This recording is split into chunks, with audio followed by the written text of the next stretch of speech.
Welcome to Blue Grit Radio, the podcast that explores making better cops for a better community. I'm your host, Eric Tung. I've been an active police officer since 2007. We will dive into the aspects of police culture, health and wellness, leadership, and mindset. You'll hear from experts not only from policing, but all industries as they relate to being our best with purpose, passion, and positivity. Join me as we share stories, lessons, and advice so we can all be better for ourselves, our teams, our families, and our communities. Ladies and gentlemen, welcome back to another episode of Blue Grit Radio. This is your host, Eric, and today I'm going to be breaking down a little bit of a book, and it's not going to be as much breaking down, but it's going to be highlighting some feature phrases and chapters from it, and the takeaways will be pretty obvious once we get going. This book is written from a military background, and it was not recommended to me by any of my law enforcement colleagues or friends. It was not recommended to me by any military colleagues or friends. This came from a dude I know from school who's a senior prosecutor now with the county, so shout out to Joe. Thank you for the recommendation. But this book, as many of us will all recognize, although it is written from a military background, the tangible takeaways are available and applicable to everyone. And that is kind of the beauty of leadership. Leadership is leadership. And we do have so many iconic examples from military insight. We do have many examples from historical background and context. But ultimately, at the end of the day, if you're trying to build connection and move a team from point A to B, that's leadership. And there are so many takeaways of that. Another episode that might be on the horizon is discussing whether we are talking about leadership too much in society. And I guess just a little teaser to that. And if this sounds intriguing, shoot me a line because I want to share what's helpful. But it was a professor basically discussing on a different podcast how he believes there's an overabundance of leadership discussion. And how essentially, like most of us, just want to do our thing and be followers. And that might be fine in an organizational context, but does he have a valid argument? Are we talking about leadership too much by looking at all these TED Talks and Simon Sinek? Do we need to apply that to everything? Extreme ownership, right? Like the list goes on and on and on. And you would probably suspect where I land on that with regard to our industry and our community, and that includes non-sworn personnel that listen in on this, but leadership needs to be approached from so many angles and facets to include line leadership, peer leadership. So I guess I already spoiled my stance on it, but you probably already recognize that from how frequently we talk about this, like leadership at all levels. But it is a worthy discussion, and I'm excited to share that with you. Again, shoot me a line. But without further ado, the book that we are highlighting today, if you have not already looked at the show notes, is The Wisdom of the Bullfrog. Now, this book is written by Admiral William H. McRaven. Essentially, what I like about the book is that it contains a lot of key, simple tenets. And there was no better way, I suppose, to give you a little bit of a tease to the book rather than go through some of the titles of the book and expand a little bit upon that. So I'm not so much summarizing the book. It is available for you to go find your local library, Amazon, any of those fantastic resources, as well as Spotify. That's where I actually listen to the audiobook. I'm not a big audiobook person. I'm a big podcast person. I do like to get my hands on, like literally hands on books, flip through, flip back, all that. But it was a very simple, straightforward read, but like most great concepts, it invited a lot of pause, right? So if you have quick drives or quick little moments, maybe you're walking around, or you just like to do little quick doses of reading and then shut that chapter, move on with your day, I felt like it was a very good application for that type of reading. You can read some of these concepts and then really probably learn a lot more and get a lot more out of it by marinating on it and digesting that concept, thinking about how it applies to you. And so with that, I'm going to go through some of the chapter titles and share some of my contextual takeaways as they apply to police work, or just how we run our lives. So, Chapter 1, Death Before Dishonor. We've all heard this phrase. We know what it means. But think about what it means for you. Think about what it means for you in your day-to-day. Think about what it means for you in your family, in your workplace. And to me, outside of the categorical, literal meaning, there's so many applications. Like, we need to know what we stand up for. We need to know our value system. And that's where you've heard folks talk about writing down your own personal mission statement, writing your own constitution. And that's something I'm working on. So you know what you're about. And there are many quotes and many paraphrases to the effect of, is this the hill you want to die on? And there need to be hills that we are willing. Not all of them. Let's not make mountains out of molehills. Let's be selective. Let's know what we're really about. And what will you die for? Proverbially. What will you die for figuratively? And then for many first responders, what will you die for literally? And I'm not trying to go too dark. I'm just saying we need to recognize the gravity of these things, and we need to recognize the gravity of our impact, how we're doing the job, and what all the downstream effects may be. And so it always starts with values. And when I talk to people, when I work with people and share some insight, it always starts with mindset. You have to know what you're about and what you intend to do and build that resolve before you start actually doing anything. I mean, it's almost like that pre-work to action. Another chapter, we're just skipping ahead. Chapter 3, when in command, command. People are looking to you in this job. And obviously, when you have rank, that is officially part of your day-to-day, and there's going to be a lot of opportunities and necessities for that. There's going to be a lot of moments where people are looking to you to make a decision. When we think about poor leadership, and we've all experienced it in some ways, one of the most common things that sticks out to me from every rank that I've been in is when someone doesn't make a decision. Right? We all know what that looks like. And in first responder work, it can be devastating if people aren't willing to make a decision. But I also want to take it back to that line leadership, right? I am a fervent believer that first responders are leaders, and they have to be leaders. You have to lead yourself with conviction. And not to sound cheesy, and if it sounds cheesy, let's just think about what this means, but you are leaders in the community. People are looking to you. They're looking up to you. They're looking to you for guidance. They're looking to you to be the source of calm in the storm.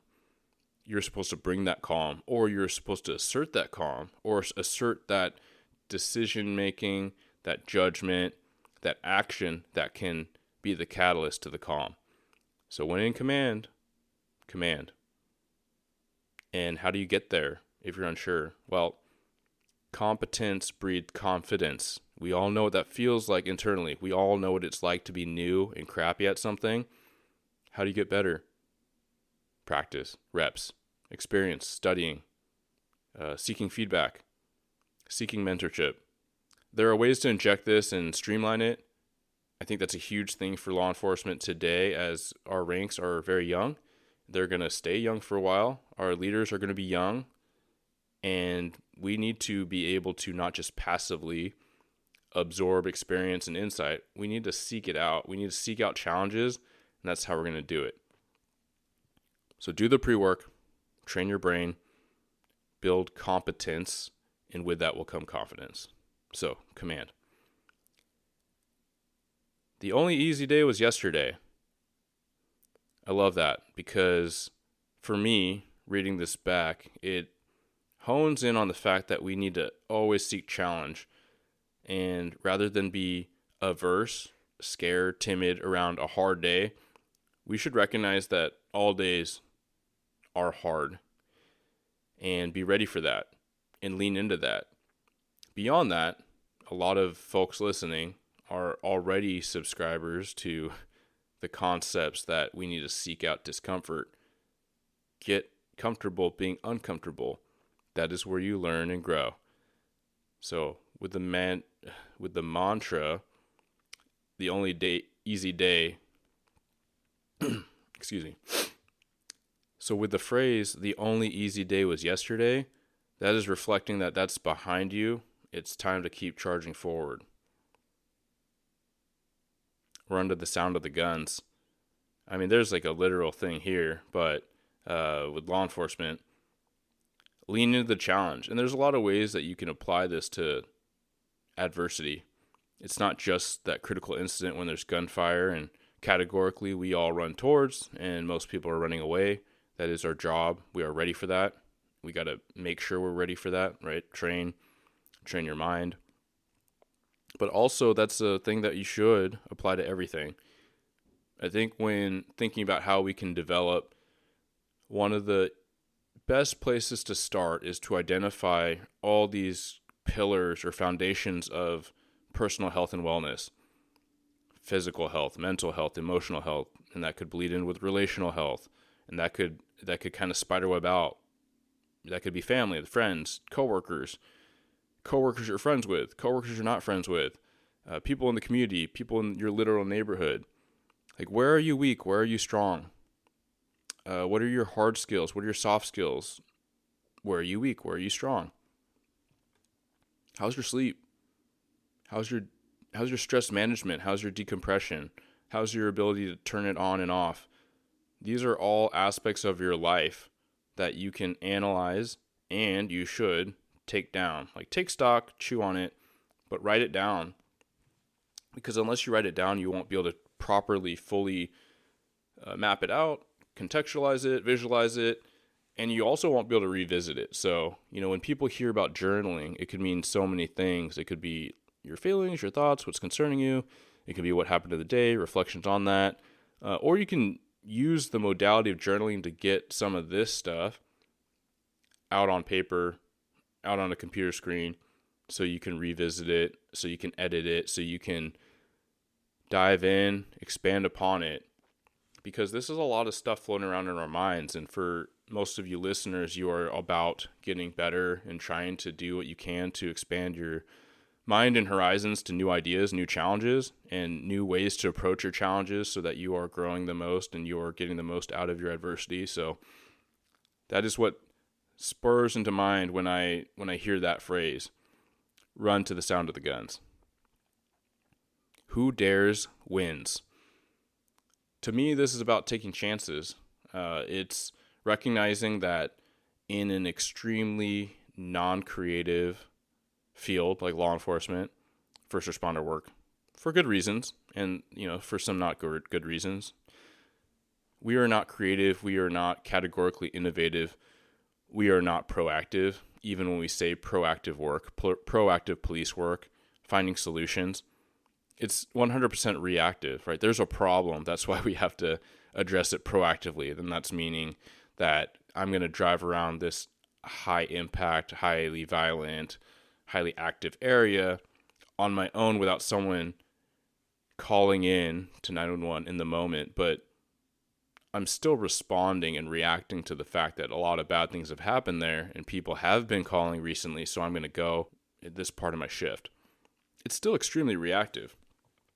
And so who dares wins, not to go rogue, not to go like way off the lanes of travel or past the guardrails, with that metaphor, which, policies, your management, your leadership is helping define.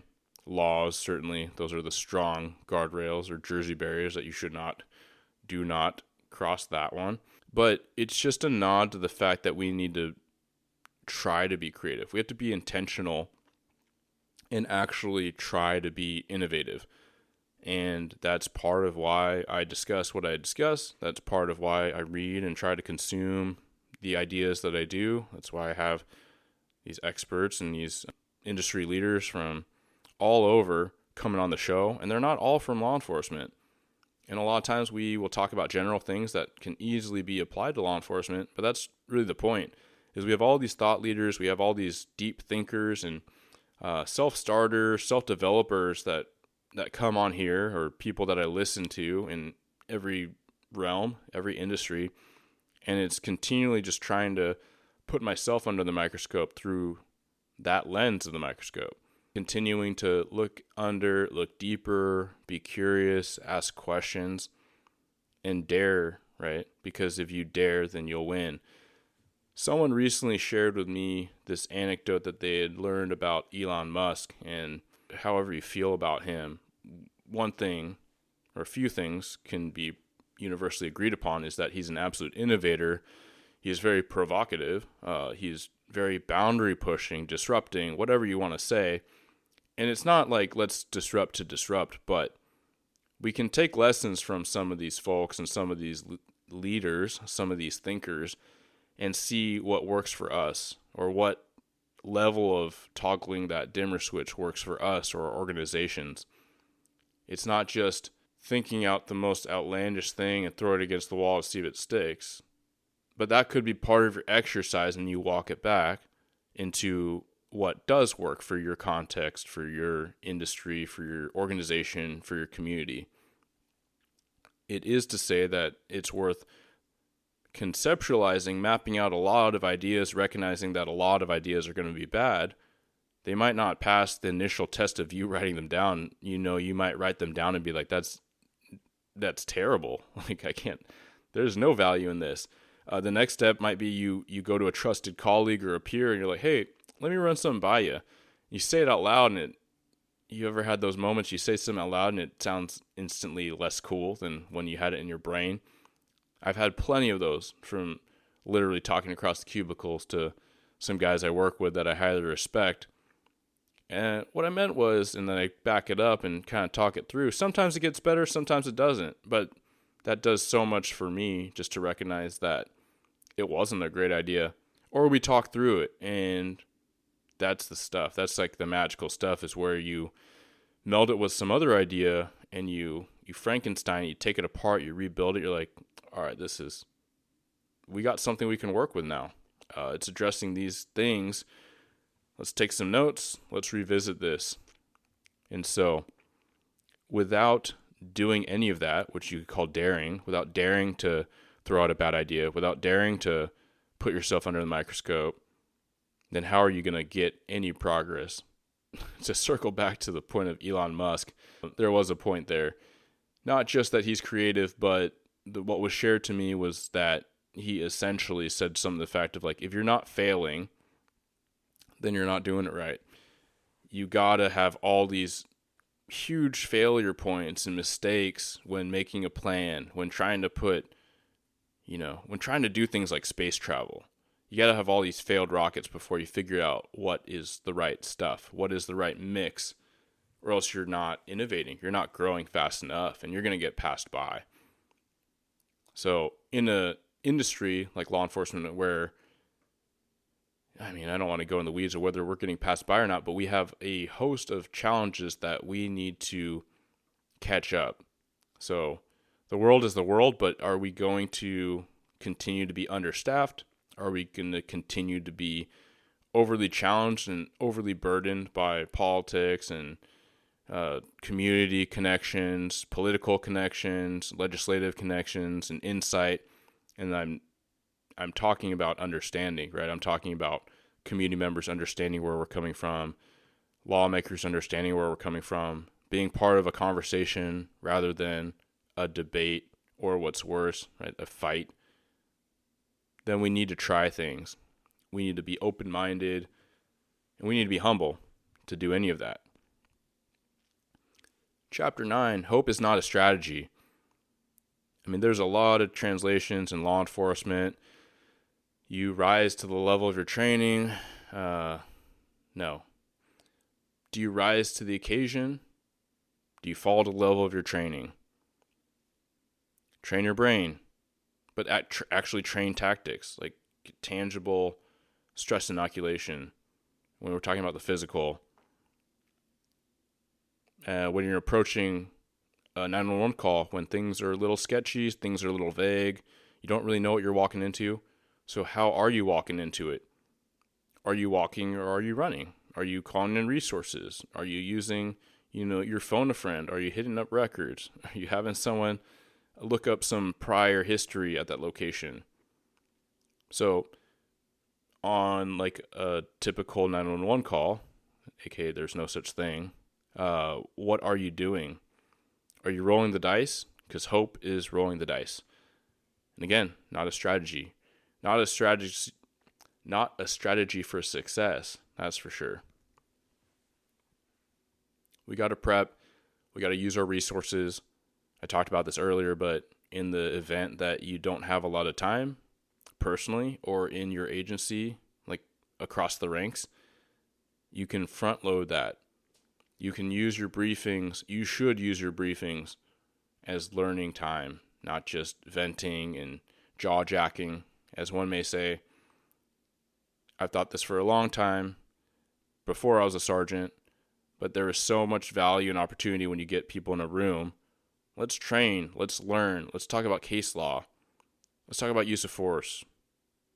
Let's talk about how your partner did a fantastic job de-escalating a situation extremely patiently when you felt like you're about to get unhinged. You recognized it. She recognized it. You did the, little kind of, hey, tap out, switch places, and you talked the guy into handcuffs.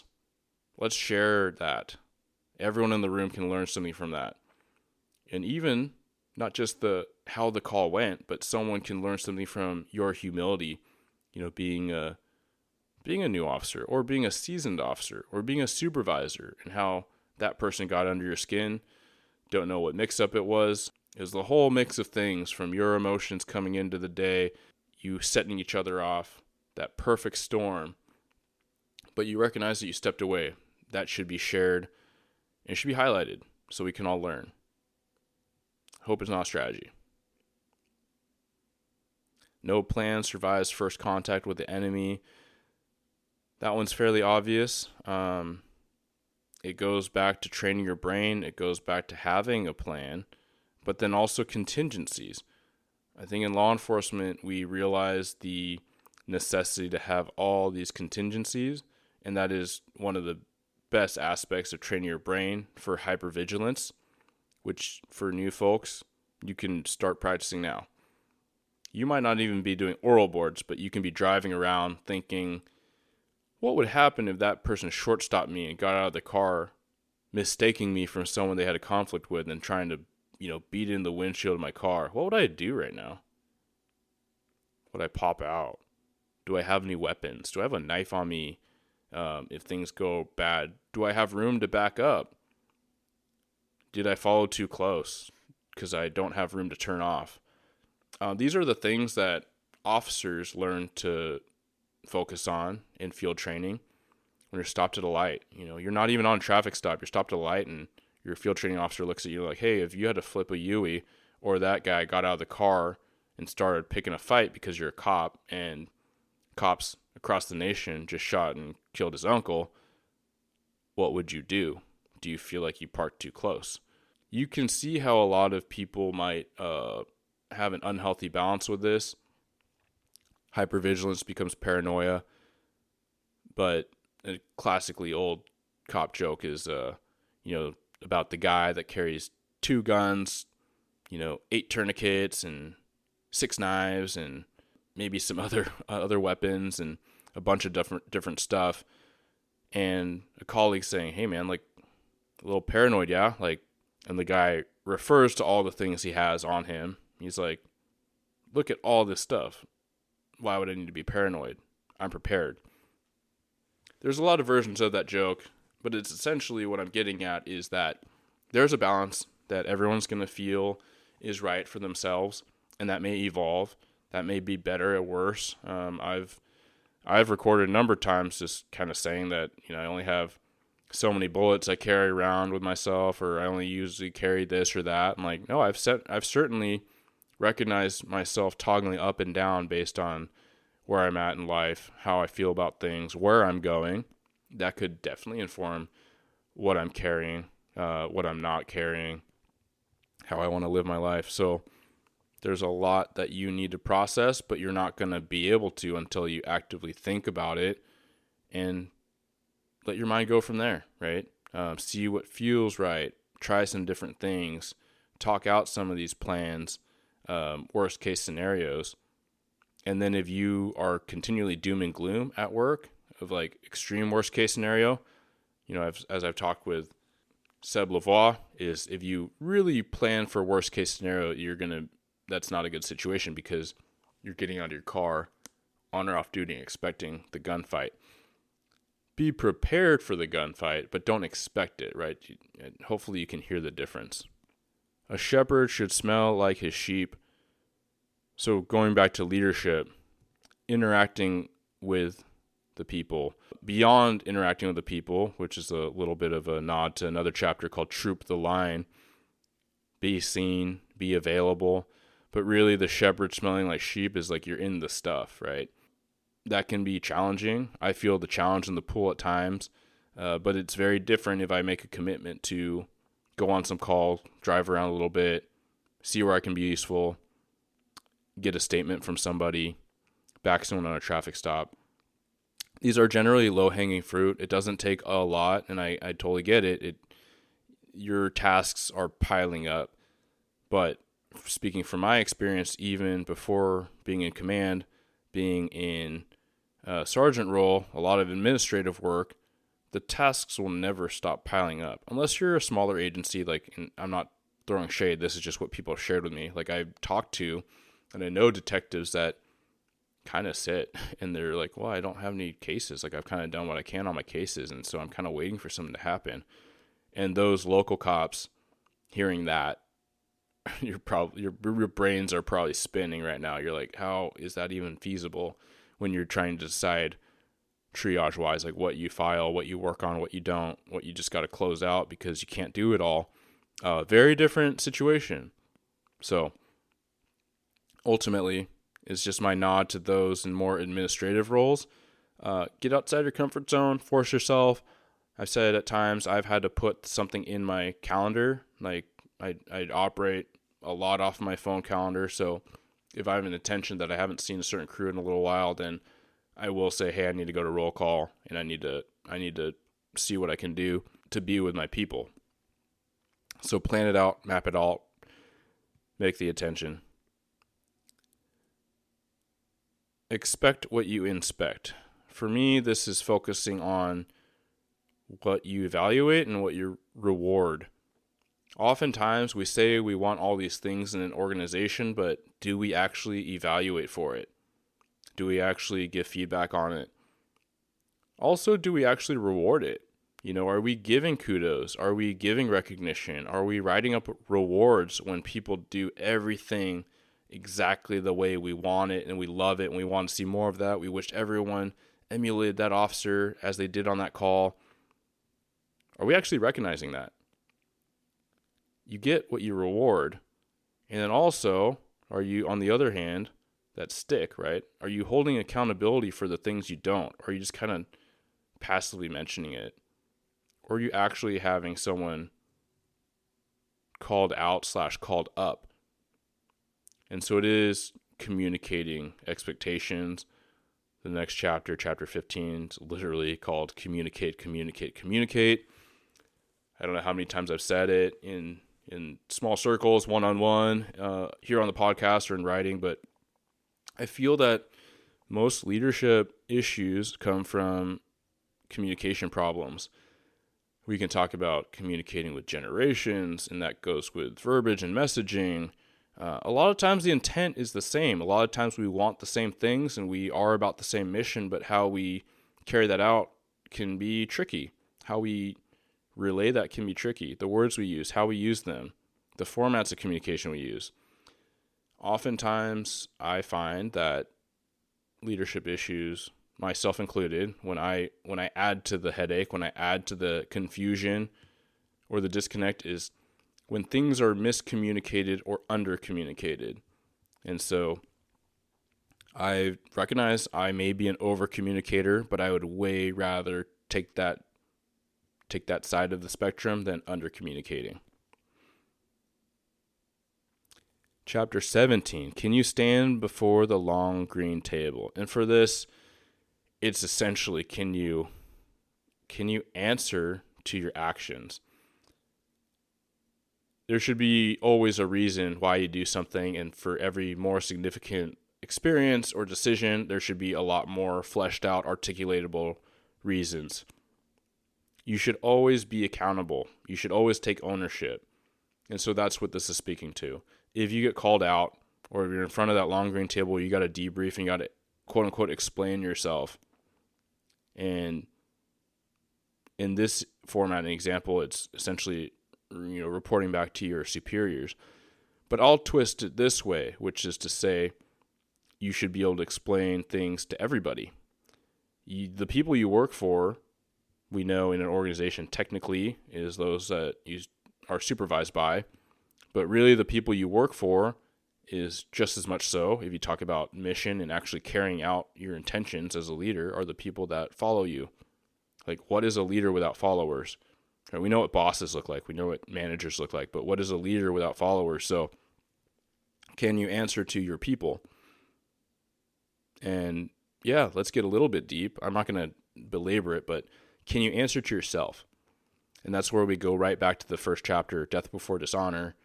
What are you about? What are your value systems? What hill will you die on? You got to stand up for yourself. You got to stand up for your people. What hill will you die on? And have a swim buddy. That's chapter 18. That's the final chapter before the conclusion. And again, the point of this is to talk about what is evoked when I reread it, the chapter titles, along with a really good read/listen of the book itself and good anecdotes and stories. When I heard and I read the titles, it just evoked so much in me that I want to take a different spin. So always have a swim buddy. You know that I'm about peer support and wellness. You always got to have somebody, your accountability buddy or buddies. For me, and hopefully for you, it's people in your inner circle in the industry. It's mentors, it's peers, peer support. It's people outside. It's people in your family. It's those industry colleagues that are like your family. And it's also the friends and connections that you make that it might take them to call you out, call you up. But then find your allies, find your support. We can't do this alone. Ultimately, the team requires the team. It requires you, your bosses, your subordinates, your peers. If everyone does as best as they can, in alignment as best they can, it won't be that bad. We will get there. We do have a lot of challenges in law enforcement. I appreciate this book and what tangible takeaways I had. I'm excited for you all to check it out, and I would love your feedback. So any thoughts you have from the book, if you read it, or book after you read it, shoot me a line. Let me know what you think. Also, this episode, what did you think about this breakdown? And again, it wasn't a breakdown of the book itself. It was I suppose it was an exercise riffing off of the titles and what that evokes in me about leadership and police work. So if you found that helpful, shoot me a line, let me know. And as always, I highly, highly, highly appreciate your support, the likes, the downloads, subscribing so you download every fresh episode. That really does help the show grow a ton. Liking, sharing, putting posts from Blue Grit Wellness on your Instagram, LinkedIn. It's always very helpful. And last but certainly not least, in a lot of ways the most, is when you give your personal feedback, whether it's text or email, bluegritwellness@gmail.com, or on one of those social platforms.